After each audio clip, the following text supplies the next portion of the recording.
Hello students, tally prime के इस session में आप लोग का वेलकम है। आज के सेशन में हम लोग पेरोल वाउचर एंट्री सीखने वाले हैं। पेरोल की वाउचर एंट्री, जिसमें हम लोग सबसे पहले अटेंडेंस और प्रोडक्शन रिकॉर्ड करना सीखेंगे।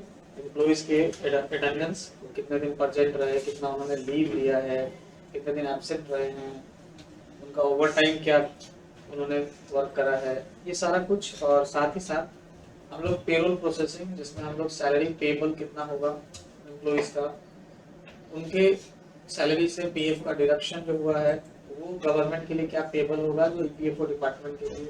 फिर जो ईएसआई का जो डिडक्शन कंट्रीब्यूशन है वो ईएसआई डिपार्टमेंट को क्या पेबल जाएगा। अगर इन केस कुछ इंसेंटिव्स यूजर डिफाइंड कुछ ऐसे अलग से सैलरी में कुछ और भी हम लोगों ने एम्प्लॉय के लिए अर्निंग बनाया हुआ है, तो उनकी जो एंट्रीज होगी वो कैसे होगी। उसके बाद हम लोग सैलरी का पेमेंट कैसे करेंगे, पीएफ पेमेंट कैसे करेंगे, ईएसआई पेमेंट कैसे करेंगे। ये जो ईएसआई पीएफ पेमेंट होगा वो गवर्नमेंट डिपार्टमेंट को होगा, ठीक है, और सैलरी एम्प्लॉय को होगा। देन उसके बाद सैलरी स्लिप हम लोग ये करेंगे, प्रिंट आउट करना सीखेंगे। और लास्टली हम लोग सीखेंगे पेमेंट एडवाइस क्रिएट करना, जिसमें हम लोग अपने बैंक के जो एम्प्लॉयर का जो बैंक होगा उसके बैंक वो अपने बैंक को ये एक एडवाइस भेजेगा कि हमारे इस एम्प्लॉय को इतने इतने रुपए का जो पेमेंट है वो उनके अकाउंट्स में ट्रांसफर कर दिया जाए, ठीक है। क्योंकि जो आप लोगों ने सुना होगा कि मेरी सैलरी किसी किसी के कोई एम्प्लॉय आपको बताता होगा, जो आपके फ्रेंड होंगे, जो भी होंगे, कि मेरी सैलरी तो अकाउंट में आती है, बैंक अकाउंट में। तो बैंक अकाउंट में सैलरी कितनी आनी चाहिए ये बैंक को थोड़ी ना पता हो। ये तो जो भी एम्प्लॉयर होता है वो अपने बैंक को एडवाइस करता है कि हाँ मेरे इतने एम्प्लॉइज हैं, इन एम्प्लॉइज को इतनी इतनी सैलरी आपको देनी है, जो कि उनके पास पेरोल के हिसाब से रिकॉर्ड होता है। तो ये सब कुछ आज की क्लास में हम लोग करने वाले हैं। इससे पहले मैं आप लोग को बता दूं कि हमने पिछले सेशन में क्या क्या सीखा। तो पिछले सेशन में हम लोगों ने पेरोल मास्टर क्रिएशन सीखा था, ठीक है। मेरे पास एक एक्सेल सीट है जिसमें हम लोगों ने पिछले सेशन से अभी तक हमने ये सारे हेड्स मास्टर्स, जैसे employee category, employee group, employee unit, attendance, production type, pay heads बनाना, ये सब हम लोगों ने सीखा था। साथ ही साथ कल के सेशन में हम लोगों ने एम्प्लॉयज लिस्ट क्रिएशन, उसके बाद उनके क्रिएशन के बाद अगर डेजिग्नेशन वगैरह का कुछ रेजिग्नेशन का आता है, सॉरी रिजाइन, रिटायरमेंट का, वो आपने सीखा था। सैलरी डिफाइन करना हमने सीखा था। ये सब कुछ कर चुके हैं हम लोग, ठीक है। जिन लोगों को जो भी डाउट हो पिछले सेशंस का वीडियो आप लोग देख लीजिएगा, क्योंकि इसमें सबसे मोस्ट इंपॉर्टेंट है मास्टर क्रिएशन, पेरोल का मास्टर क्रिएशन। और मास्टर क्रिएशन करते वक्त हमें कौन कौन सा हेड सेलेक्ट करना है, कौन कौन से टाइप सेलेक्ट करने हैं, कैलकुलेशन किस तरीके से जो है कैलकुलेट करना है, वो सब सबसे इंपॉर्टेंट चीज है। उसके बाद जो आपका इसमें अटेंडेंस रिकॉर्डिंग है या जो वाउचर एंट्री है, वो तो जस्ट लाइक आपने जैसे काउंटिंग या इन्वेंट्री वाउचर में जो रिकॉर्ड किया था, सेम वही प्रोसेस है, बस वाउचर का टाइप आपको सही सेलेक्ट करना होगा, ठीक है। तो चलिए स्टार्ट करते हैं टैली स्क्रीन पे, और मैं आप लोग को एक बार अल्टर स्क्रीन पे ले जाके दिखा दूं कि मैंने क्या क्या बनाया है। तो एम्प्लॉय कैटेगरीज में मैंने हेड ऑफिस बनाया है, एम्प्लॉयज ग्रुप में मैंने इतने सारे ग्रुप्स बनाए हैं, इनमें मेरे पास एम्प्लॉयज की लिस्ट है, 2-4 मैंने बना रखे हैं। यूनिट्स में हमने ये बनाया है, आवर्स, मिनट्स, और एक कंपाउंड यूनिट लिया है आवर्स ऑफ 60 मिनट्स का। फिर हमने अटेंडेंस, प्रोडक्शन टाइप में absent, leave, over time, present, सारा कुछ बनाया हमने। उसके बाद पे हेड्स में हमने इतने सारे पे हेड्स क्रिएट कर रखे हैं, सैलरी डिफाइन किया, इन सबको मैंने क्या करा है, देखिए मैं दिखा दूं, ये रहा सैलरी, ये डिपार्टमेंट वाइज नहीं है, मैंने एम्प्लॉय वाइज करा है सैलरी डिफाइन करना। सैलरी किस किस तरीके से डिफाइन करते हैं ये सब कुछ पिछले सेशन में हमने कर लिया था। आज के सेशन में जो हमारा सबसे इंपॉर्टेंट है वो है वाउचर एंट्री, ठीक है। तो सबसे पहले हम लोग वाउचर एंट्री स्क्रीन पे जाएंगे। तो normally payment voucher, general voucher, पे परचेज, सेल्स वाउचर, ये सब आपने सीखा है।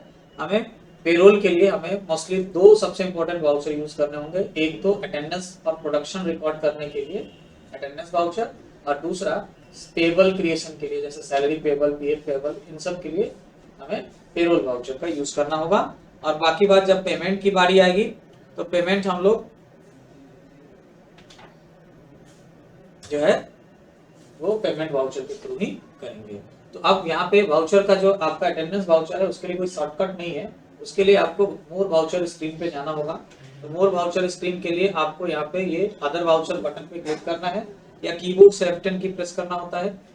उसके बाद आपको यहाँ पे सबसे नीचे पेरोल वाउचर्स के लिस्ट में 2 वाउचर्स दिखेंगे, एक अटेंडेंस, दूसरा पेरोल वाउचर। अटेंडेंस रिकॉर्ड करने के लिए हम लोग अटेंडेंस वाउचर का यूज करेंगे। अब बाकी जितना सारा पेरोल मैनेज करना है, पेरोल का जो वाउचर क्रिएट करना है, जैसे सैलरी पेबल, ये सब, ये पेबल, ये सही पेबल, तो ये पेरोल वाउचर में करेंगे। और पेरोल वाउचर का शॉर्टकट कंट्रोल F4 होता है। सबसे पहले हम लोग अटेंडेंस वाउचर ओपन करते हैं। ये ओपन हो गया आपका अटेंडेंस वाउचर, ठीक है, मैंने इसे क्लोज कर दिया है। सबसे पहले मैं वाउचर्स क्रिएट करने से पहले मैं आपको बता दूं कि सपोज एम्प्लॉइज का हमने मई मंथ का हम सैलरी क्रिएट करने वाले हैं, सैलरी क्रिएशन फॉर मई। तो मई मंथ का जो हम लोग सैलरी क्रिएट करने वाले हैं, तो मई मंथ्स में जनरली 31 डेज होते हैं, 31 डेज। तो 31 डेज में हमारा जो स्टैंडर्ड डेज है, वर्किंग डेज, हमने वर्किंग डेज जो माना है वो 26 डेज का माना है, ठीक है। 27 डेज भी ले सकते हैं, 26 days generally standard working days होता है। बाकी के डेज हम लोग क्या लेते हैं, तो वीक ऑफ के रूप में मानते हैं कि वो वीक ऑफ है। हाँ, जैसे 31 डे होता है जरूर, लेकिन उसमें आपको बाकी दिनों की छुट्टी रहेगी, हफ्ते की एक छुट्टी वीक की, जो वीक ऑफ कहलाएगा। तो मतलब आपको 26 डेज ही पे कैलकुलेट करना है। जैसे सपोज अगर किसी की बेसिक सैलरी 5000 है, ठीक है, एक महीने की, तो आपको अगर मई महीने का सैलरी बना रहे हैं, तो इसमें अगर हमें पर डे का सैलरी निकालना हो तो हम 31 से इसको डिवाइड कर सकते हैं। लेकिन 31 में 31 डेज ड्यूटी नहीं है, हमें 26 डेज का ही स्टैंडर्ड वर्किंग है, बाकी दिनों का वीक ऑफ है। तो ये 5000 को ना हम 26 डेज में डिवाइड करेंगे, तो हमें 1 डे का सैलरी कैलकुलेट हो जाएगा, ठीक है। और उसी हिसाब से अगर वो 26 डेज में अगर 2 दिन एब्सेंट रहता है, तो उसे 24 डेज का ही सैलरी मिलेगा। हाँ, अगर उसने 20 डेज प्रेजेंट रहा, 2 दिनों का लीव लिया है, और लीव को मैंने लीव विद पे रखा हुआ है, हाँ, और तो 20 डेज प्रेजेंट रहा, 2 दिनों का उसका लीव काउंट हो गया, तो 22 डेज, और बाकी 4 दिनों का जो है 4 डेज का सैलरी उसको नहीं मिलेगा, वो एब्सेंट माना जाएगा, ठीक है। तो इस तरह से हम लोग कैलकुलेशन करेंगे, ओके। तो चलिए चलते हैं टैली स्क्रीन पे और वाउचर एंट्री में जाते हैं। अटेंडेंस वाउचर ओपन हो गया। अब देखो अटेंडेंस वाउचर का जो रिकॉर्डिंग है आप मैनुअल कर सकते हो एक एक करके। जैसे अमन हमने सेलेक्ट किया, एम्प्लॉय नंबर आ गया, इसका अटेंडेंस, इसका क्या बनाना है, परसेंट का अटेंडेंस, तो हम यहाँ से परसेंट सेलेक्ट करेंगे। अब यहाँ पे करंट नंबर ऑफ डेज क्या है, 0 दिख रहा है आपको। जैसे ही मैंने यहाँ पे अगर दिया 25 वैल्यू में, एंड ऑफ लिस्ट करेंगे तो देखिए इसका टोटल डेज जो है क्या हो गया, काउंट 25 डेज, ठीक है। तो अगर हमें हमारे पास 2-3 एम्प्लॉय का मैनेज करना है पेरोल, तो हम ये 1 बाय 1 यहाँ ऐसे एंट्री ले सकते हैं, ठीक है। ये एक कर दिया, फिर दूसरे का एंट्री ले लेंगे, अमन के बाद अंजलि, ऐसे करके परसेंट 26 डेज, ऐसे करते हुए हम लोग बारी बारी से ले सकते हैं अटेंडेंस रिकॉर्ड। लेकिन ये काम तब करेंगे जब हमारे पास मिनिमम नंबर ऑफ एम्प्लॉइज के अटेंडेंस रिकॉर्ड करना है। अगर मैक्सिमम हो, हाँ, जैसे 100 है, 200 है, 500 एम्प्लॉइज हैं, उनका रिकॉर्ड करना है, तो फिर हम यहाँ पे इस तरह से मैनुअल एंट्री नहीं करेंगे। हम लोग वापस से चलते हैं गिटवेब टैली पे और फिर से आएंगे वाउचर स्क्रीन पे, अटेंडेंस वाउचर ओपन कर लेंगे और हम लोग ऑटो फिल के थ्रू हम लोग अटेंडेंस रिकॉर्ड करेंगे, जिसमें एक ही बार में हम सारे एम्प्लॉइज का रिकॉर्डिंग, मतलब लिस्ट तो ले सकते हैं, बाद में उनका नंबर ऑफ डेज हम चेंज कर सकते हैं। तो यहाँ पे आपको ऑटो फिल के लिए ये है ऑटो फिल बटन, यहाँ पे इस पे क्लिक करना है माउस से, या कंट्रोल F कीबोर्ड से प्रेस करेंगे तो ये अटेंडेंस ऑटो फिल ऑप्शन आएगा, जिसमें आपको वाउचर डेट, तो हमारा क्या है ना कि 1 अप्रैल का है और हम बना रहे हैं किस मंथ का, मई मंथ का। तो सबसे पहले आप लोग को करना क्या होगा कि जिस महीने की भी आप पेरोल मैनेज कर रहे होंगे उस महीने के लास्ट डेट पे चले जाएंगे, क्योंकि सैलरी हमेशा मंथ के एंड में बनती है। तो सबसे पहले हम लोग वाउचर एंट्री स्क्रीन पे F2 की प्रेस कर लेते हैं और डेट यहाँ पे 31 मई कर लेते हैं, ओके। और अब कंट्रोल F प्रेस करेंगे, अटेंडेंस ऑटो फिल, या देखिए वाउचर डेट 31 में आ गया। यहाँ से कैटेगरी में आप लोग हेड ऑफिस ले लेंगे, क्योंकि आपका जो सारा एम्प्लॉय है वो हेड ऑफिस एम्प्लॉय कैटेगरी के अंदर है। अगर आप प्राइमरी कॉस्ट कैटेगरी लेके आएंगे तो आपको कोई भी लिस्ट एम्प्लॉय का यहाँ पे डिस्प्ले नहीं होगा, इसलिए हमने यहाँ से हेड ऑफिस लेना है। अब यहाँ पे पूछ रहा है एम्प्लॉय ग्रुप के बारे में, तो आप पे ऑल आइटम्स आपने पढ़ा होगा इन्वेंट्री या अकाउंटिंग में भी कि अगर हमें सारे आइटम्स लेने हैं तो हम ऑल आइटम ऑप्शन रखते हैं। अगर आपके पास एक ही डिपार्टमेंट में बहुत सारे एम्प्लॉइज हैं और आप पर्टिकुलर डिपार्टमेंट वाइज आप चाहते हैं कि हम सैलरी जो है अटेंडेंस रिकॉर्ड करें, तो आप यहाँ से उन पर्टिकुलर डिपार्टमेंट्स का नाम सेलेक्ट कर लेंगे जैसे अकाउंट्स, एडमिन, एचआर, आईटी, इस तरह से, या आपको सबके एक साथ करना है तो हम यहाँ से क्या करेंगे, ऑल आइटम्स। उसके बाद यहाँ पे आपसे पूछा जाएगा कि आपको अटेंडेंस और प्रोडक्शन किस टाइप का बनाना है, यहीं पे आप डिसाइड कर लीजिए। प्रेजेंट का बनाना है तो प्रेजेंट सेलेक्ट करेंगे, लीव बनाना है तो लीव अटेंडेंस, अगर एब्सेंट का बनाना है तो एब्सेंट लेंगे, और ओवर टाइम का बनाना है तो यहीं से ओवर टाइम सेलेक्ट कर लेंगे। तो चलिए, हमने प्रेजेंट का बनाना है तो हम यहाँ से लेते हैं प्रेजेंट। अब यहाँ पे ये डिफॉल्ट वैल्यू टू फिल है, आप यहाँ पे चाहे तो फिल कर सकते हैं वैल्यू, जैसे डिफॉल्ट वैल्यू क्या है 26 डेज का है तो आप यहाँ पे फिक्स कर सकते हैं, ओके। और उसके बाद आप वहाँ पे चेंजेस कर सकते हैं, और आपको अगर ऐसा कंफर्म नहीं है कि कितने दिन का डिफॉल्ट डेज रखा गया तो ये आप 0 भी छोड़ सकते हैं। मैंने 0 छोड़ दिया। उसके बाद यहाँ पे सॉर्ट बाय, आपको जो सॉर्टिंग करना है वो कैसे करना है, एम्प्लॉय नेम के थ्रू या employee number only. Employee number में क्या होगा, किसी एम्प्लॉय का आईडी नजर आएगा, नेम कर दिया तो हमने नेम और आईडी दोनों नजर आएंगे, तो हमने यहाँ पे एम्प्लॉय नेम रखा, देखो सारे एम्प्लॉयज का लिस्ट आ गया है ना। अब इसमें 6 लोग थे तो 6 का 6 आ गया। सपोज करो इनमें से 6 में से किसी एक ने रिजाइन कर दिया था अप्रैल में, तो अप्रैल में वो रिजाइन कर दिया तो मई का उसका तो सैलरी बनेगा नहीं, हाँ, तो ऑटो फिल करेंगे तो वो क्या होगा कि अगर हमने उसका रेजिग्नेशन नहीं लिखा हुआ है, पेरोल मैनेजमेंट में जाके हमने उसके एम्प्लॉइज के को रिजाइन नहीं दिखाया, डिक्लेयर किया, तो वो इस लिस्ट में उसका भी आ जाएगा नाम। लेकिन हम चाहते हैं कि इस लिस्ट में वो नाम ना आए, तो मैंने आप लोग को बताया था कल एम्प्लॉय लिस्ट क्रिएट करते वक्त, जो भी रिजाइन हो जाएगा उसको अल्टर में जाके उसके एम्प्लॉय लिस्ट के और उसे हम लोग रेजिग्नेशन दिखा देंगे। तो ये तो सारा आ गया यहाँ पे 6। अब सपोज करो इसमें से हम राजा सिंह जो है ना उसको वो रिजाइन कर चुका है अप्रैल महीने में, लेकिन यहाँ पे उसका लिस्ट में नाम आ रहा है, अटेंडेंस रिकॉर्ड हो रहा है। हम चाहते हैं कि वो इस लिस्ट में उसका नाम नहीं है जब हम अटेंडेंस बनाए तो मई मंथ का, ठीक है।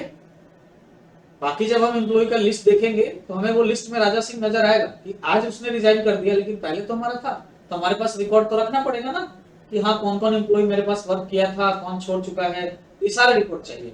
एटलीस्ट आपको गवर्नमेंट रूल के अकॉर्डिंग आपके यहाँ काम करने वाले एम्प्लॉइज के कम से कम 3 सालों तक रिकॉर्ड रखना है। रेजिग्नेशन के 3 सालों के बाद तक भी आपको उसका रिकॉर्ड रखना मैंडेटरी होता है।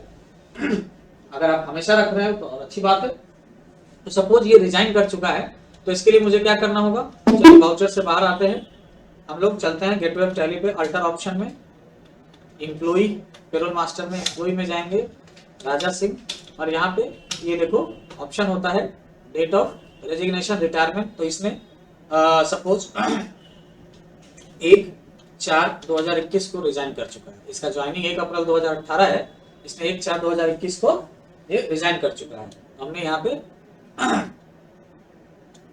रेजिग्नेशन दिया। अब इसने क्या किया, लेफ्ट सर्विस, ये सर्विस छोड़ चुका है, इसका टाइम ये दूसरे किसी कंपनी में चला गया, तो ये लेफ्ट सर्विस रीजन दे दिया और हमने इसे सेव कर लिया। अब हमारे पास एम्प्लॉय की लिस्ट तो यहाँ 6 दिख रहे हैं अभी भी, लेकिन जैसे ही हम लोग अब वाउचर एंट्री में जाएंगे, अटेंडेंस वाउचर रिकॉर्ड करेंगे, तो आप देखो यहाँ पे अब लिस्ट में कितने आ रहे हैं, 5 ही आ रहे हैं मई मंथ के लिए, ठीक है। अब कंट्रोल F ऑटो फिल करेंगे तो भी यहाँ पे आपको 5 ही नजर आएंगे, वो छठा जो था लिस्ट में नाम वो नजर अब नहीं आएगा, ठीक है। तो इस तरीके से आप ऐसे अटेंडेंस मैनेज करते वक्त, पेरोल मैनेज करते वक्त आपको ये चीजें ध्यान देनी पड़ेगी।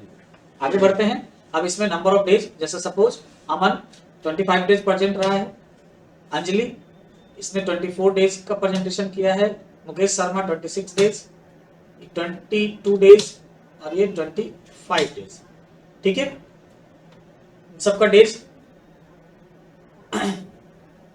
ओके। तो ये अटेंडेंस हमने बना लिया। अब इनमें से फिर से अटेंडेंस बनाना है, इन सबको ओवर टाइम देना है, या उससे पहले जो जितने दिन प्रेजेंट रहे हैं उनमें से एक ही लोग जो थे और मुकेश शर्मा जो पूरा 26 डेज प्रेजेंट रहा है, बाकी सब कोई ना कोई दिन गायब रहा है। तो वो गायब किस वजह से रहा है वो हमें बताना होगा। अगर उसने लीव ले रखा है तो हम लोग एक अटेंडेंस रिकॉर्ड करेंगे यहाँ पे लीव का, ठीक है। अगर उसने एब्सेंट रहा है बिना बताए तो हम एक अटेंडेंस रिकॉर्ड करेंगे उनका एब्सेंट का, ठीक है। तो यहाँ पे फिर से कंट्रोल F प्रेस करेंगे, अटेंडेंस ऑटो फिल, यहाँ पे हम लोग हेड ऑफिस ऑल आइटम, और यहाँ पे हम लोग अगर लीव पे है वो लोग तो लीव लेंगे, और इसमें करें कितने कितने दिन का लीव है, उन्हें आपको यहाँ पे लीव नंबर ऑफ वैल्यूज बताना पड़ेगा। हाँ, जैसे ये कितने दिन था 25 डेज, तो एक दिन का वो छुट्टी नहीं था, उसका एब्सेंट नहीं था, लीव पे था, तो लीव एक दिन का ये था। अंजलि 24 डेज में एक दिन लीव पे और एक दिन एब्सेंट पे, एक दिन लीव, ये तो बिल्कुल जीरो रहेगा इनका। प्रकाश ये भी जीरो और ये भी जीरो, मतलब ये 2 दिनों के, उन लोग 2 दिन लीव पे थे तो हमने लीव का करा। फिर कंट्रोल F यही अटेंडेंस वाउचर में करेंगे, ठीक है। और बाकी जो दिन थे लोग वो सारे छुट्टी पे थे यानी एब्सेंट पे थे, तो हम लोग यहाँ पे एब्सेंट लेंगे। और अमन तो एक दिन की छुट्टी लिया था, अंजलि एक दिन एब्सेंट थी, प्रकाश एक दिन एब्सेंट था और ये भी एक दिन एब्सेंट था। इस तरह से हम लोग एब्सेंट का बना लिए। अब हमें ओवर टाइम का बनाना है, तो ओवर टाइम और अटेंडेंस सारे कुछ जो है अटेंडेंस वाउचर में बनेंगे। Control F autofill, primary cost category all item, यहां से हम ले लेंगे ओवर टाइम। अब कितने ओवर टाइम कितने कितने घंटे करा है किसने, तो सपोज 5 घंटे, ठीक है, 4 घंटे, इन्होंने ओवर टाइम नहीं करा है तो छोड़ देते हैं जीरो, इन्होंने 6 घंटे का करा है, इन्होंने 3 घंटे का। इस तरह से हम ओवर टाइम कैलकुलेट कर लेंगे। तो हमने सारा अटेंडेंस बना लिया। अटेंडेंस बनाने के बाद हम लोग वापस आ गए गेटवे टैली पे। अब इस अटेंडेंस के बिहाफ में हम लोग उनका सैलरी मैनेज करेंगे। तो पेरोल वाउचर, तो वाउचर एंट्री स्क्रीन पे जाएंगे और कंट्रोल F4 की प्रेस कर सकते हो आप, जैसा कि अभी मैंने बताया था शॉर्टकट, या फिर आप F10 की प्रेस करके मोर वाउचर में जाएंगे और यहाँ से पेरोल वाउचर ओपन करेंगे। पेरोल वाउचर ऑलवेज ऐसा सिंगल एंट्री मोड में आपको मिलेगा, ठीक है। अब आप इसमें भी जो आपने पे हेड्स बनाए थे, मैंने बताया था आप लोगों को पे हेड्स बनाते वक्त पेबल पे हेड्स, हाँ, जिसमें मैंने आप लोगों को बताया था कि ESI payable, salary payable, PF payable, ये सब आपको बनाना पड़ेगा। तो बना के रखा हुआ है मैंने, तो ये लिस्ट में सारे नाम आ रहे हैं, ये आपको भी बनाना पड़ेगा। पे heads, salary payable, PF payable, ESI payable, under group. पे हेड टाइप क्या रखना है, नॉट एप्लीकेबल, और अंडर ग्रुप इसे रखना है करंट लायबिलिटी। ओके, तो ये सारा कुछ बना हुआ है। तो अब इस पेरोल वाउचर में भी जो हम लोग सैलरी पेबल का क्रिएशन करेंगे, इस पे भी आप 1 बाय 1 कर सकते हैं। जैसे यहाँ पे अभी आपको क्या बनाना है, सैलरी पेबल, तो ये सैलरी पेबल सेलेक्ट कर लीजिए और यहाँ पे एम्प्लॉय कैटेगरी ले लीजिए।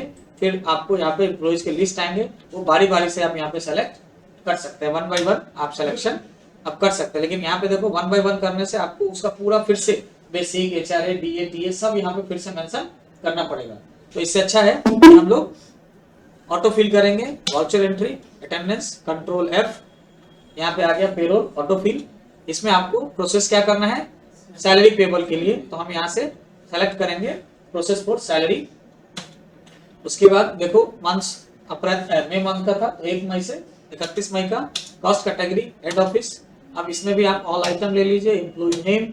अब यहाँ पे आपको पेरोल लेजर सेलेक्ट करने होते हैं, तो यहाँ से आप क्या सेलेक्ट करेंगे, सैलरी पेबल।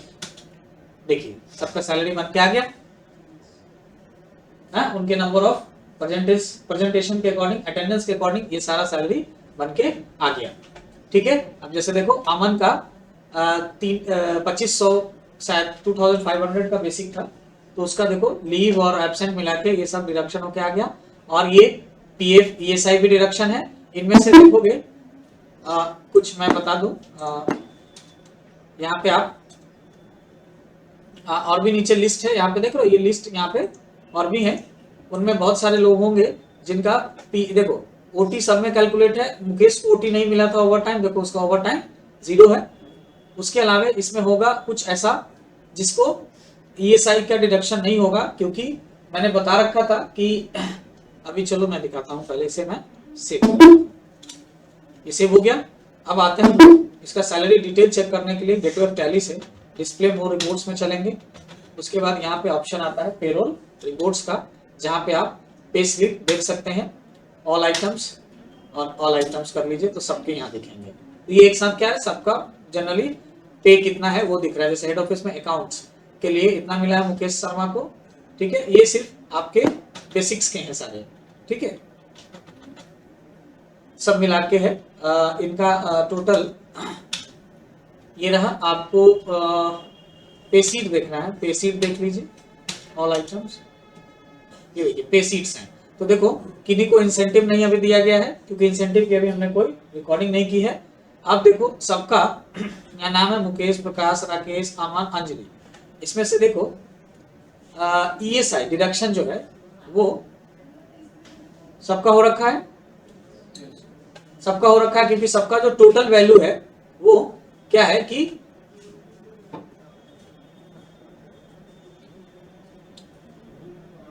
21,000 से एबव नहीं गया है, ठीक है। लेकिन आप लोग जब एंट्री करोगे, सपोज किसी का बेसिक 10,000 बना दोगे, हाँ, ESI PF सब उसमें ऐड करोगे, तो आपको दिखेगा कि ESI का डिडक्शन नहीं हो रहा है बहुत सारे एम्प्लॉय का, जबकि उसकी टोटल सैलरी जो है करंट अर्निंग टोटल वो 21,000 या उससे बिलो है, फिर भी नहीं कर रहा है टैली प्राइम।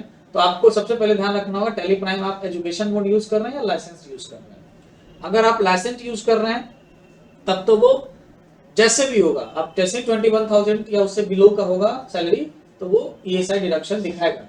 लेकिन अगर टैली प्राइम का एजुकेशन मोड है तो आपको अगर किसी का बेसिक 18,000 है, किसी का सॉरी करंट अर्निंग टोटल 18,000 है, 15,000 है, 20,000 है, फिर भी आपको नहीं दिखेगा ESI का डिडक्शन, क्योंकि टैली प्राइम के एजुकेशन मोड में एक सेटिंग कर रखी है टैली प्राइम ने, टैली ने, कि आपका 10,000 तक के ही करंट अर्निंग टोटल पे ESI का डिडक्शन दिखेगा।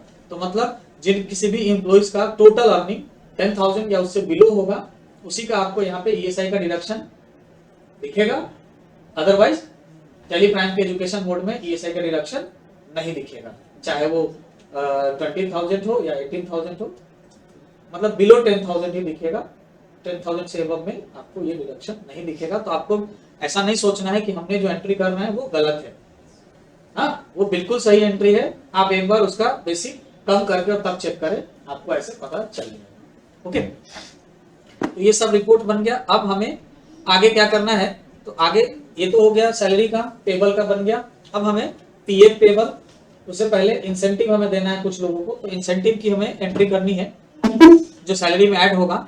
तो उसके लिए फिर से वाउचर एंट्री में जाएंगे, पेरोल वाउचर ओपन ही है, ओपन नहीं होगा तो कंट्रोल F4 या F10 की प्रेस करके मूल वाउचर से आप इसे ओपन कर सकते हैं। चलिए आगे बढ़ते हैं। यहाँ पे हमने फिर से ऑटोफिल करना है, कंट्रोल F, पेरोल ऑटोफिल। अब यहाँ पे हमें क्या करना है, जो हमने इंसेंटिव बनाया था वो यूजर डिफाइंड, अगर पे हेड टाइप आपने उसका यूजर डिफाइंड रखा है कैलकुलेशन मोड, हाँ, जैसे हमने कैलकुलेशन टाइप सेलेक्ट करते हैं ना, compute and on attendance, user defined, flat rate, तो जो भी चीजें यूजर डिफाइंड आपने अगर क्रिएट कर रखी है पे हेड्स, तो उसके लिए यहाँ पे जो प्रोसेस करेंगे वो यूजर डिफाइंड के अंदर करेंगे, ठीक है। अब जैसे ही आप यूजर डिफाइंड के अंदर प्रोसेस करोगे तो यहाँ से आपको वो ऑप्शन नहीं दिखेगा कि क्या करना है, तो आप यहाँ से इसको कैश या बैंक सेलेक्ट करेंगे। मेरे पास बैंक का लेजर नहीं है अभी, मैं एक क्रिएट कर ले रहा हूँ, स्टेट बैंक ऑफ इंडिया का लेजर, अंडर ग्रुप। यहाँ पे क्या होगा, पे हेड बनाना था ना, यहाँ पे नॉट एप्लीकेबल कर दीजिए, ये कोई प्रॉब्लम नहीं। यहाँ पे ये पे हेड क्रिएशन का ऑप्शन दे रहा है, इसलिए आप इसे अभी कैश में रख के क्रिएट कर लीजिए।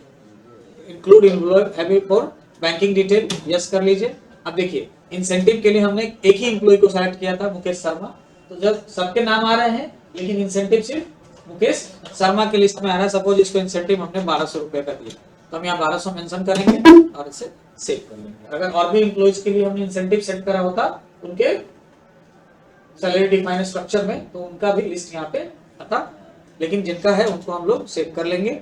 अब आगे हम लोग ESI और PF पेबल का एंट्री लेंगे।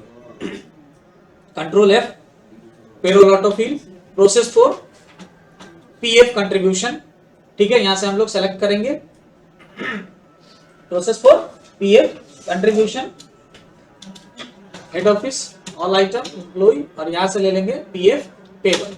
अब देखिए सारे एम्प्लॉय जो 5 एम्प्लॉय थे उनका क्या क्या PF जो है, ये देखो PF कंट्रीब्यूशन का आ गया, कितना कितना कंट्रीब्यूट है 8.33% और 3.67% के हिसाब से टोटल, ये टोटल PF का कंट्रीब्यूशन है, इसे आप सेट कर लेंगे। उसके बाद कंट्रोल F यहाँ फिर से प्रेस करेंगे, पेरोल। अब ESI कंट्रीब्यूशन, यहाँ से हम लोग लेंगे head office, all item, employee name, और यहाँ से सेलेक्ट करेंगे ESI पेबल। तो देखिए आपको मैंने बताया था ना कि जैसे 10,000 एबव होगा तो उनका ESI का नहीं होगा, तो देखो यहाँ पे राकेश मिश्रा, उसका कोई ESI का डिडक्शन या कंट्रीब्यूशन नहीं है, क्योंकि इसका अमाउंट बिल्कुल 21,000 से कम भी होगा लेकिन 10,000 से एबव होगा, जिसकी वजह से इनका ESI का नहीं हो रखा है। ओके, चलिए देख लेते हैं इनका सैलरी टोटल कितना बन रहा है। अब तो ये पूरा बन गया आपका, हमने कर लिया सारा जो है वो पेरोल का यूज कर लिया, जिससे हमने आपको सैलरी पेबल, पीएफ, ईएसआई और इंसेंटिव का हमने क्रिएट कर लिया। अब हम लोग जो है वो एडमिन चार्जेस के एक्सपेंसेस जो होंगे, जो हमने जो एम्प्लॉयर के तरफ से जाएगा वो एडमिन एक्सपेंसेस, उसकी एक एंट्री लेंगे। ठीक है, उसकी एंट्री हम लोग कैसे लेंगे, चलिए आइए देखते हैं। क्योंकि एम्प्लॉयर को पीएफ ये सब के लिए अलग से एडमिनिस्ट्रेशन चार्जेस भी पे करने होते हैं। ठीक है, तो चलिए इसके लिए जो एंट्री होगी जो एडमिन चार्जेस की, वो आप लोग को पेरोल या अटेंडेंस वाउचर, अटेंडेंस में तो सिर्फ अटेंडेंस या प्रोडक्शन रिकॉर्ड होगा, पेरोल वाउचर में सिर्फ पेरोल से रिलेटेड जो कि एम्प्लॉई और एम्प्लॉयड से रिलेटेड है उनके एंट्रीज होंगे। लेकिन सिर्फ और सिर्फ जो एम्प्लॉयर का अपना एक्सपेंस है उसके लिए आपको जनरल वाउचर का यूज करना होगा। तो जो एडमिन चार्जेस, ये सब अदर चार्जेस का जो भी आपको एक्सपेंसेस दिखाना है उसके लिए आपको जनरल वाउचर, तो F7 की प्रेस करेंगे और जनरल वाउचर हम लोग यहाँ पे भी आप ऑटो फिल कर सकते हैं, control F। PF other charges, हमें क्या करना है, पीएफ से रिलेटेड जो अदर चार्जेस है उनका पेमेंट दिखाना है। तो पीएफ अदर चार्जेस यहाँ से ले लेंगे, हेड ऑफिस, ऑल आइटम। उसके बाद इसमें क्या लेना है, एक्सपेंस लेजर में जो हमने बनाया था पीएफ एक्सपेंस लेजर, अलग से under indirect expense group, PF admin charges. ठीक है, इसको देखो मैंने क्या बनाया है, तो ये हमने लेजर बनाया था PF admin charges indirect expense group में। ठीक है, उसके बाद यहाँ पे हमें लेना है एडमिन चार्जेस, किसके लिए देना है, तो एक पीएफ एडमिन चार्जेस का पे हेड बनाया था हमने, वो ले लेना है। फिर उसके बाद एक हमने ईडीएलआई के लिए कंट्रीब्यूशन का हेड बनाया था, ये ले लेना है। अगर कोई अलग से ईडीएलआई एडमिन चार्जेस अगर हमने बनाया होता तो यहाँ पे वो एडमिन चार्जेस भी हम सेलेक्ट करते, अगर नहीं बनाया है तो हम नॉट एप्लीकेबल लेंगे और इसे सेव कर लेंगे। तो देखिए सारे एम्प्लॉइज की तरफ से टोटल क्या था, एडमिन चार्जेस के लिए मैंने बताया था कि 0.5% मैक्सिमम 500, तो 500 में से ही इतना सारा डिस्ट्रीब्यूट हो रहा है सब, है सॉरी ये 500 नहीं, ये नहीं है, 0.5% के रूप में सारे के बेसिक्स करंट अर्निंग से ये कैलकुलेट कर लिया गया और ये ईडीएलआई के लिए ये कैलकुलेट कर लिया गया। ठीक है, अब इसे हम लोग सेव कर लेंगे। इस तरीके से हम लोग अदर चार्जेस की एंट्री लेंगे। अब ये सारी एंट्री होने के बाद हमें क्या करना है, सैलरी पेमेंट करना है। ठीक है, तो सैलरी पेमेंट जो होगा वो हम लोग अगले महीने 1 जून को करेंगे। तो सबसे पहले हम लोग गेटवे ऑफ टैली पे से वाउचर एंट्री स्क्रीन पे आएंगे, तो ये वाउचर एंट्री स्क्रीन ओपन है और अब हमें पेमेंट की एंट्री करनी है। तो पेमेंट के लिए हमें कौन सा एंट्री लेना होगा, कौन सा वाउचर, पेमेंट वाउचर। हमने F5 की प्रेस करेंगे, पेमेंट वाउचर आ गया। F2 की प्रेस करके डेट हम ले लेंगे 1 जून का। उसके बाद यहाँ पे भी आप ऑटो फिल कर सकते हैं, ऑटो फिल ही कीजिए तो ज्यादा बेटर होगा क्योंकि सारे एम्प्लॉइज का पेमेंट दिखाना है। तो कंट्रोल F। अब यहाँ पे हमें क्या देना है, payroll auto fill, state payment नहीं करेंगे, यहाँ से सेलेक्ट करेंगे पेरोल ऑटो फिल। अब हमें किस चीज का पेमेंट करना है, तो सैलरी के लिए करना है तो सैलरी पेमेंट, अगर प्रोफेशनल टैक्स का पेमेंट है तो प्रोफेशनल टैक्स, अगर पीएफ का पेमेंट है, ईएसआई का पेमेंट है तो उसके हिसाब से करना है। ठीक है, तो पीएफ ईएसआई का जो पेमेंट है वो गवर्नमेंट के लिए होगा और सैलरी पेमेंट क्या होगा, एम्प्लॉय का जाएगा। तो यहाँ पे हम लेंगे सैलरी पेमेंट। अब ये पीरियड क्या है, तो 1/5 से 31/5 का है और वाउचर डेट क्या है, 1 जून का है। ये आपको सेलेक्ट करना होगा। पीरियड मतलब किस मंथ की सैलरी आप बना रहे हैं वो लेना है, और वाउचर डेट में जो आपका वाउचर डेट होगा तो जनरली अगले मंथ की फर्स्ट तारीख या कोई कहीं 2 तारीख को होता है, तो आपको वो डेट लेना है।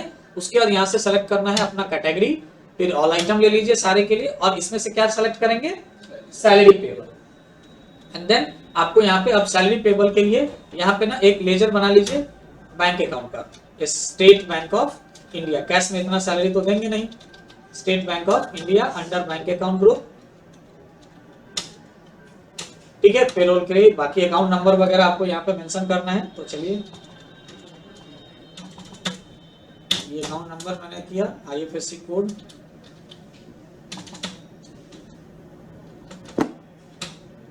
चलिए ये सारी चीजें हमने मेंशन कर दी और इसे सेव कर लिया। बैंक से जाएगा, use mode of payment, transaction type आपको यहाँ सेलेक्ट करने बोला कि कैसा पेमेंट करना है। तो आप अगर इसे यस करते हैं तो आपको चूज करना पड़ेगा कि चेक से पेमेंट करना है या बैंक ट्रांसफर। तो बैंक ट्रांसफर में भी आपको 2 बैंक ट्रांसफर मिलेंगे, जैसे इंटर बैंक ट्रांसफर और यहाँ पे सेम बैंक ट्रांसफर। तो इंटर बैंक ट्रांसफर का मतलब होता है कि एम्प्लॉइज का बैंक अकाउंट किसी दूसरे बैंक में है और एम्प्लॉयर का किसी दूसरे बैंक में है, ठीक है। उसके अलावा अगर कोई अदर ऑप्शन है तो अदर, और इसके अलावा यहाँ पे क्या है, सेम बैंक ट्रांसफर, मतलब एम्प्लॉय और एम्प्लॉयर दोनों का बैंक अकाउंट सेम है। तो ये ऑप्शंस लेने होंगे आपको अगर आप ये ट्रांजैक्शन मोड लेते हैं तो, ठीक है। तो मैंने यहाँ पे इसको फिलहाल नो रखा है, आप ले सकते हैं जो लेना है। देखिए टोटल सैलरी जो है वो 32,628 रुपीज एंड 46 पैसे का बना है। और जैसा कि मैंने कहा था, देखिए राकेश शर्मा का सैलरी 10,000 से ऊपर है, जिसकी वजह से राकेश मिश्रा है, सॉरी, जिसकी वजह से इसका ईएसआई का रिडक्शन नहीं हो पा रहा था, क्योंकि टेली प्राइम एजुकेशन मोड में ईएसआई 10,000 पे ही डिडक्ट होता है, उससे ऊपर पे नहीं होता, ठीक है। तो ये सैलरी पे जो है payroll auto fill salary payment बन गया। अब हमारे पास क्या है ना कि चेक में कोई एक जून है, चेक नंबर वगैरह देंगे। हमारा बैंक का बैलेंस यहाँ पे निगेटिव दिखा रहा है क्योंकि हमारे पास कोई पैसा बैंक में नहीं था। तो एक काम करते हैं, सैलरी पेमेंट तो हो चुकी है, हम लोग आते हैं gateway of Tally, alter, ledger, और जो बैंक अकाउंट का लेजर है इसमें हम लोग थोड़ा सा कुछ ओपनिंग बैलेंस डाल लेते हैं 5 लाख के आसपास, ठीक है क्या। अब हम लोग चलते हैं गेटवे ऑफ टैली से डिस्प्ले रिपोर्ट्स में, पेरोल रिपोर्ट्स, और अब पे स्लिप हम लोग बनाएंगे ऑल आइटम। तो कोई पे स्लिप नहीं दिख रहा क्योंकि जून का कोई था नहीं, तो F2 की प्रेस करेंगे और 1/5 से 31/5 का देखेंगे। तो ये रहा पे स्लिप। हाँ, अब हम लोग यहाँ से सिर्फ हेड ऑफिस का देख सकते हैं, किसी पर्टिकुलर एम्प्लॉय का। तो ये पे स्लिप आपको बना, F2 की करेंगे, 1/5 से 31/5, ऐसा सैलरी स्टेटमेंट बन के आ जाएगा, जिसमें उसका पूरा एम्प्लॉय का डिटेल होगा ये सारा। इसमें उसका लीव 1 दिन, ओवर टाइम 5 घंटे, प्रेजेंट डेज 25 डेज, इसका बेसिक कैलकुलेट हुआ है, ग्रोस सैलरी, फिर डिडक्शन है और उसका ग्रोस सैलरी, और यहाँ टोटल नेट अमाउंट इतना रुपए का उसका सैलरी बना, ठीक है। तो इस तरह से बारी बारी से आप पे स्लिप अलग अलग एम्प्लॉइज के लिए प्रिंट करके उसको मेल पे भेज सकते हैं, प्रिंट आउट दे सकते हैं, जैसे करना है आप कर सकते हैं। आप चाहें तो ये पे स्लिप एक साथ सबके लिए बनेगा, जैसे हेड ऑफिस, और यहाँ से ऑल आइटम लेंगे, F2 की प्रेस करेंगे और मे मंथ्स का हम डिटेल बनाएंगे, ये एक साथ ऐसे पे स्लिप निकल के आ जाएगा। उसके अलावा इसमें अटेंडेंस सीट है, तो अटेंडेंस सीट में F2 1/5 से 31/5, ये देखिए सबके अटेंडेंस बन रहा है, जैसे एब्सेंट है 3 एब्सेंट है, हाँ, लीव 2 दिन का है, ओवर टाइम 18 घंटे का है, टोटल प्रेजेंट 122 दिन का है, और सबका अलग अलग प्रेजेंटेशन यहाँ पे आप देख सकते हैं, कौन कितना दिन प्रेजेंट, एब्सेंट और लीव पे रहा है, पूरा अटेंडेंस सीट आपको यहाँ पे दिख जाएगा। ओके, उसके बाद एम्प्लॉय विदाउट ईमेल्स, तो यहाँ सारे एम्प्लॉय हैं जिनका बिना ईमेल है, बिना कॉन्टैक्ट नंबर का है, तो आप यहाँ से इसे चेक करके और उसका ईमेल आईडी, कॉन्टैक्ट नंबर आप यहाँ पे ऐड कर सकते हैं। ओके, उसके बाद पेरोल स्टेटमेंट, आपसे कोई मांगे कि मुझे पूरा पेरोल स्टेटमेंट लाइए, तो इसी पेरोल रिपोर्ट में पेरोल स्टेटमेंट है, इसमें आप बारी बारी से आपको बताना पड़ेगा, जैसे बेसिक का है,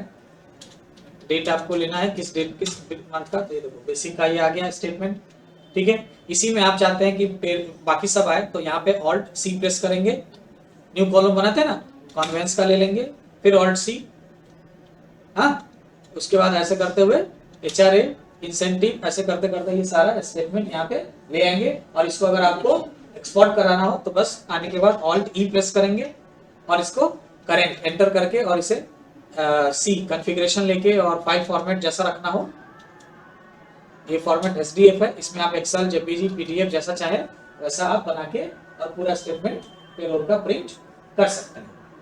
ओके, जैसे मैंने इसको एक्सेल में करा और कंट्रोल A सेंड किया, तो ये एक्सेल सीट में पेरोल स्टेटमेंट, ये 3 मैंने लिया था, बेसिक, कॉन्वेंस, HRA, तो बस उसी का बन के आएगा। बाकी का आप बारी बारी से ऑल्ट सी करके देखो, ये सारा ऐड है, ऐसे ही आगे कॉलम्स ऐड होते जाएंगे अगर आप बारी बारी से सारे लेंगे तो, और आप एक जगह अपना कैलकुलेशन बना सकते हैं। ओके, तो ये सारी चीजें हैं इसमें, अभी बहुत कुछ बाकी है। इसमें आगे है एम्प्लॉइज पे हेड ब्रेकअप, आप पे हेड देखना चाहते हैं, पे हेड ब्रेकअप जैसे बेसिक्स के साथ देखो सारा बेसिक वाइज पे हेड आ गया, जैसे स्टॉक कैटेगरी, पोस्ट कैटेगरीज में आप कैटेगरी वाइज देखते थे वो आप देख सकते हैं। उसके अलावा आप इसमें pay head employee breakup employee wise देखना चाहते हैं तो एम्प्लॉय वाइज देखिए आप सारा, ठीक है, और सॉरी ऑल्ट F1, ये सारा एम्प्लॉय वाइज दिख जाएगा कि लायबिलिटी कितना है एम्प्लॉयर का और इसका एम्प्लॉयर का एम्प्लॉय के ऊपर एक्सपेंस कितना हुआ है, ये सब यहाँ से देख सकते हैं। उसके बाद स्टेचुअरी रिपोर्ट्स में आप समरी जाके देखिए, जिसमें आपको पीएफ ईएसआई का दिखेगा सारा समरी, F2 की प्रेस करके 1/5 से 31/5 का। तो ये देखो पीएफ और ईएसआई का यहाँ पे डिटेल आपको दिखेगा, कितना कितना क्या डिडक्शन, कंट्रीब्यूशन, अदर चार्जेस, ये सब आपको दिखेगा। कहाँ से? तो आपको पेरोल रिपोर्ट में, स्टेचुअरी रिपोर्ट्स में जाके इस समरी में एक साथ सब दिखेगा। अगर सिर्फ प्रोविडेंट फंड यानी पीएफ का जानना है तो प्रोविडेंट फंड में जाके देखेंगे। ये सारे फॉर्म्स हैं, इसको हम लोग बाद में डिस्कस करेंगे। एम्प्लॉय स्टेट इंश्योरेंस का फॉर्म है, प्रोफेशनल टैक्स का डिटेल है, ओके, अगर टैक्स लिया आपने, नेशनल पेंशन स्कीम का डिटेल है, ग्रेचुइटी डिटेल है, आप देख सकते हो यहाँ पे, ठीक है। ग्रेचुइटी डिटेल में हमने सैलरी बेसिक पे दिया था ना, कोई ग्रेचुइटी डिटेल नहीं आया है। उसके बाद इनकम टैक्स डिटेल है, उससे भी ज्यादा पेरोल रजिस्टर, पेरोल रजिस्टर में आप जाके देख सकते हो क्या क्या रजिस्टर तैयार हुआ है। तो पेरोल में हमने 4 पेरोल रजिस्टर तैयार किए हैं, ये मतलब पेरोल वाउचर्स की कितनी एंट्री हुई है वो देखना है। उसके बाद अटेंडेंस रजिस्टर में आप टोटल कितना अटेंडेंस बनाया है, तो 4 अटेंडेंस हमने बनाया है। तो ये सारे आप देख सकते हो मंथ वाइज व्यू में, ठीक है। उसके बाद एम्प्लॉय का प्रोफाइल देख सकते हो आप, देखो सारे प्रोफाइल, उसका नाम, category, number, date of joining, designation, function, आगे जाके और भी चीजें आप देख सकते हैं इसमें, ठीक है। उसके बाद एम्प्लॉइज हेड काउंट करना है तो आप हेड काउंट कर सकते हैं, टोटल, जिसमें टोटल 6 एम्प्लॉय थे, न्यूली ज्वाइनिंग कोई नहीं है, सब पुराना ही ज्वाइन है। नया अगर इस फाइनेंशियल ईयर में ज्वाइन होता तो इस लिस्ट में दिखता। रिजाइन एक कर चुका है तो यहाँ पे रिजाइन दिख रहा है, और यहाँ पे क्लोजिंग बैलेंस, अभी टोटल 5 एम्प्लॉय हमारे यहाँ काम कर रहे हैं, मई महीने में उनको कितने रुपए की सैलरी दी गई है, ठीक है। तो ये सब एम्प्लॉय हेड काउंट है। उसके बाद आपको जो सबसे पहले इंपॉर्टेंट था पेमेंट एडवाइस, ये एंट्री पेमेंट की हमने तो टैली में कर दी कि पेमेंट इतना करना है। अब बैंक को बताएंगे ना कि इतना इतना पेमेंट मेरे इस एम्प्लॉय के अकाउंट में ट्रांसफर कर दीजिए, तो उसके लिए हमें बनाना होता है ये पेमेंट एडवाइस। तो पेमेंट एडवाइस में हम लोग जाएंगे, कॉन्फ़िगरेशन चेक करेंगे, इसमें क्या है, पीरियड पेमेंट वाउचर जून का है तो ये तो आएगा नहीं। तो सबसे पहले यहाँ एंटर की प्रेस करेंगे और इसको पीरियड चेंज कर लेंगे 1 मई से 31 मई का। उसके बाद आपको पीडीएफ फॉर्मेट है यहाँ पे, चलिए कंट्रोल ए किया और आई प्रेस करके पहले प्रीव्यू चेक कर लीजिए। तो प्रीव्यू में आप देख पा रहे हो कि आपको कुछ भी यहाँ पे डिटेल नहीं दिख रहा। तो आपको करना क्या है, फिर से कॉन्फ़िगरेशन में जाना है और यहाँ employee all item State Bank of India है, ठीक है। ये जो डेट है ये आपको क्या करना है, 1 जून का कर लेना है। इसके बाद पेज में पेमेंट एडवाइस टाइटल रहेगा, ठीक है। और अब आई प्रेस करेंगे तो ये नहीं आ रहा है। क्यों नहीं आ रहा है मैं आप लोग को बता रहा हूँ, ये बैंक के लेजर की वजह से होता है। अभी आते हैं हम लोग इसको निकालेंगे, उससे पहले हम लोग वाउचर एंट्री स्क्रीन में वापस चलते हैं। एक मिनट, हमने अल्टर करना है लेजर, हमें अपने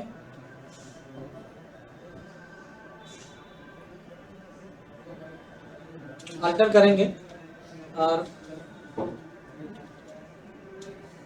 तो ठीक है। चलिए पहले वाउचर एंट्री स्क्रीन में चलते हैं। सैलरी का जो पेमेंट हमने दिखा दिया, अब हमें जो हमने डिडक्शन और कंट्रीब्यूशन किया है पीएफ और ईएसआई का, उसका भी पेमेंट हमें अलग अलग डिपार्टमेंट को करना होगा।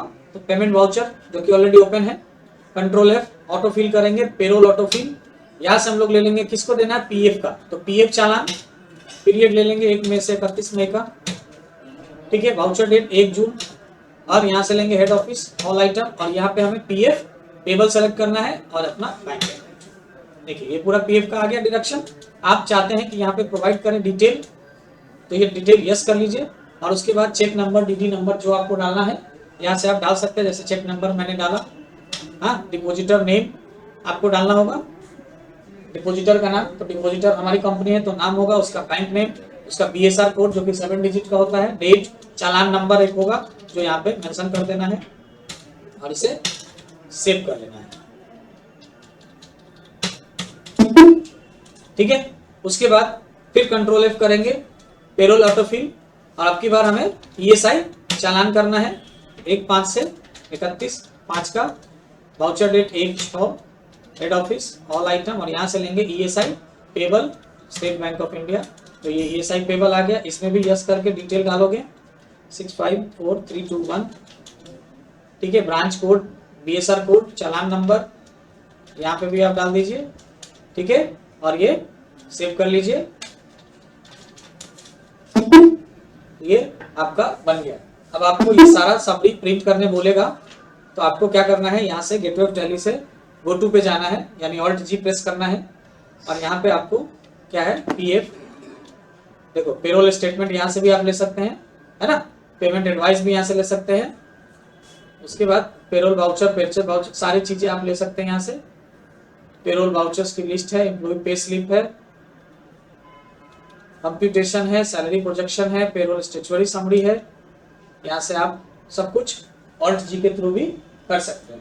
उसके अलावा आप चाहेंगे हम लोग display more reports, payroll reports, इसके लिए आप गेटवे ऑफ टैली से शॉर्टकट भी यूज कर सकते हैं, DP, पेरोल रिपोर्ट में आ गए। अब आप देख सकते हैं अपना क्या देखना है आपको, स्टेचुअरी रिपोर्ट। अब आप समरी देखेंगे तो ये समरी मिलेगा। अगर आपको PF का चालान प्रिंट करना है तो आप जो आपने पेमेंट किया है डेबुक में चलेंगे, डेबुक, और जो आपने PF का चालान प्रिंट किया ये कंट्रोल P प्रेस करेंगे और I प्रेस करके आप प्रीव्यू देख सकते हैं। ये आपका दिखेगा कि आपने PF कितना कितना डिडक्शन हुआ है, कितना कंट्रीब्यूशन हुआ है, ओके। ये सारा डिटेल आपको यहाँ पे दिख जाएगा PF के रूप में, कंबाइंड एम्प्लॉय प्रोविडेंट फंड। अगर उसी तरह से आपको ESI का देखना है तो डेबुक से ESI का आप देख सकते हैं, कंट्रोल P I प्रेस करेंगे तो ये देखिए ESI का आपको ये चालान ऐसा दिख जाएगा, ठीक है, ओके। तो इस तरह से ये सारी चीजें हो गई। अब हमें सबसे इंपॉर्टेंट चीज क्या करना है, पेमेंट एडवाइस करना है। तो हम लोग फिर से DP, sorry, gateway of tally से DP करेंगे, पेरोल में आ गए, पेमेंट एडवाइस में जाएंगे। यहाँ पे आपको कॉन्फ़िगरेशन में जाना है पहले तो, पीरियड, शो मोड भी आप कर सकते हैं, इसमें और भी ऑप्शंस होंगे। पीरियड चेंज कीजिए, पेमेंट एडवाइस कब से कब तक का बनाना है, 1/5 से 31/5 तक का। उसके बाद employee category all item State Bank of India, bank name रहेगा, ठीक है, पीरियड ठीक है, ये डेट, ये आपका डेट ठीक है, ये 25 नवंबर दिख रहा है ना, ये जो डेट, इसको आप फिलहाल 1 जून कर सकते हैं, या इसको 1 मई करिए। उसके बाद शो एम्प्लॉय नंबर, इसको यस करना पड़ेगा, एंटर करते जाइएगा। Bank name, branch name, IFSC code, date of birth, email ID, remarks वगैरह, ईमेल आईडी तो है नहीं तो नो रखेंगे, रिमार्क्स अगर देना है तो रिमार्क्स। अब यहाँ पे करा display name for employee, name only, information in payment advice, ये बाय डिफॉल्ट बना होता है, इसमें आप चाहें तो बैंक के लिए इंफॉर्मेशन ऐड कर सकते हैं कि आपको पेमेंट एडवाइस में क्या देना है। उसके बाद पेमेंट एडवाइस टाइटल होगा, इसका भी नाम आप चाहें तो चेंज कर सकते हैं, एंटर करना होगा चेंजिंग के लिए, और अगर आपको आगे पीछे जाना है तो सिर्फ एरो की का यूज करना है, ठीक है। ये PDF फॉर्मेट में आएगा आपका, ठीक है, एंटर करोगे तो इसमें फॉर्मेट चेंज कर सकते हैं, लेकिन इसको PDF ही रहने दीजिए। डिजिटल सिग्नेचर अगर है तो आप यहाँ पे डिजिटल सिग्नेचर दिखा सकते हैं, लेकिन अभी फिलहाल है नहीं, नॉट एप्लीकेबल रहेगा ये, कंट्रोल A, और अब I प्रेस करेंगे तो ये जो है ना आपको लिस्ट में कहीं दिख नहीं रहा कि कितना कितना क्या, ये किसको किसको क्या देना है एम्प्लॉय को, ठीक है। तो इसके पीछे का एक रीजन होता है, ऐसा जब भी होगा तो इसके पीछे रीजन होता है बैंक के नाम का, ठीक है। तो हम एक बार फिर से चेक कर लेते हैं, 1 मिनट। इसमें करना क्या होता है, बैंक के नेम की वजह से ऐसा होता है, तो हमें करना क्या होगा पता है, आपको जाना होगा gateway of Tally alter option में, और एम्प्लॉय जो लिस्ट हम लोग बना रहे थे ना, बारी बारी से अब हमको जाना पड़ेगा वापस से, कहाँ पे, ये बैंकिंग डिटेल में, जो बैंक डिटेल है ना इसे यस करना है, और हमने यहाँ पे कंपनी का बैंक नेम सेलेक्ट नहीं ना करा था, हाँ, एंड ऑफ लिस्ट कर रखे हैं। यहाँ पे आप स्टेट बैंक ऑफ इंडिया ले लीजिए या ऑल कर दीजिए ताकि सारे आइटम्स यहाँ पे आ सके, और बेनिफिशियरी कोड बना लीजिए और इसे सेव करते जाइए। बारी बारी से ये आपको सारे एम्प्लॉयज में चेक करना होगा, ऐसा कोई गड़बड़ तो नहीं है सब जगह, देखिए सब में एंड ऑफ लिस्ट है, जिसके वजह से ये प्रॉब्लम हो रही है। सारे में आपका IFSC कोड भी गड़बड़ है।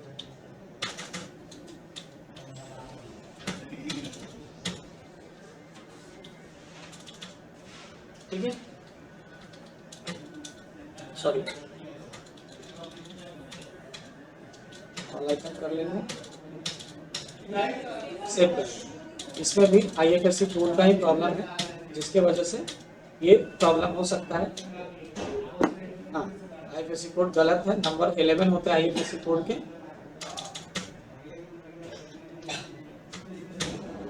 अब सही है, सॉरी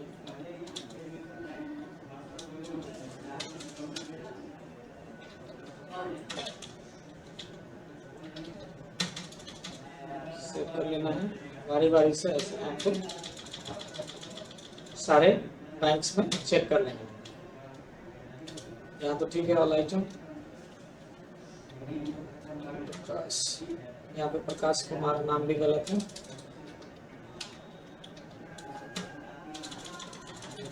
इसको बारी बारी से आपको चेक करना होगा। देखिए ये गलत है, स्लैश नहीं होता है कभी भी।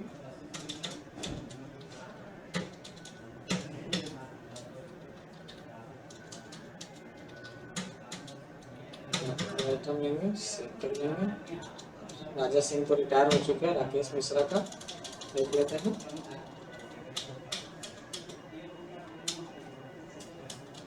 ओके चलो, अब ये हो गया सारा। अब चलते हैं हम लोग gateway Tally, display more reports, payroll report, payment advice, I press करेंगे। अब हमें कॉन्फ़िगरेशन की जरूरत नहीं है, ये सारा एडवाइस बन के आ चुका है। ठीक है, तो इस तरह से पेमेंट एडवाइस आप क्रिएट कर सकते हैं। और बैंक को जाएगा ये डिटेल, बैंक अपने हिसाब से उस जिस चीज का जितना पेमेंट होगा उतना पेमेंट उसके अकाउंट में ट्रांसफर कर देगा। तो ऐसे करके पूरा पेरोल सिस्टम आपका काम करता है। होप आप लोग को समझ में आया होगा। नहीं आया हो तो इसका वीडियो जब अपलोड हो जाए तो आप उसे चेक कर लेंगे। और देन आपको अब पे स्लिप वगैरह सारा प्रिंट करना सीख चुके हैं, स्टेटमेंट कैसे निकालना है, कैसे समरी तैयार करना है। उसके बाद जो हमने यहाँ पे आप लोग को दिखाया है, ये स्टेचुअरी रिपोर्ट में ये प्रोविडेंट फंड के ये सारे फॉर्म्स हैं, ये साइड के फॉर्म्स हैं। ठीक है, तो ये सारे फॉर्म्स और भी प्रिंटिंग और सेटिंग्स कैसे होगी, इसके लिए एक सेशन में पेरोल का और दूंगा आप लोग को, और जो डाउट्स है वो क्लियर करूंगा नेक्स्ट सेशन में। ओके, कीप प्रैक्टिस, मिलते हैं नेक्स्ट सेशन में। Okay, thank you.